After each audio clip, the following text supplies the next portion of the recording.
はい、おはようございます。波乗り三昧です。2019年5月8日水曜日、朝7時50分の仙台新港の波情報をお知らせいたします。今日の波サイズ、腰から胸ぐらい。天気は晴れ。少し強い北西風が吹いています。人数は50名前後。それですね、今日は波が良いので、2本目のね、動画撮らせていただいています。ということで、今日の潮回りは中潮で満潮が朝の4時20分、プラスの1メーター20センチ、干潮が11時28分、マイナス8センチとなっています。乗り継げるね、いい波がたくさん入ってきているので、2本目の動画ね、編集しましたので、皆さんどうぞ。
そろそろ時間となります。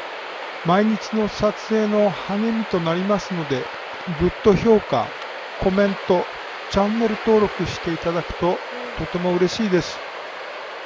それでは本日もご視聴ありがとうございました。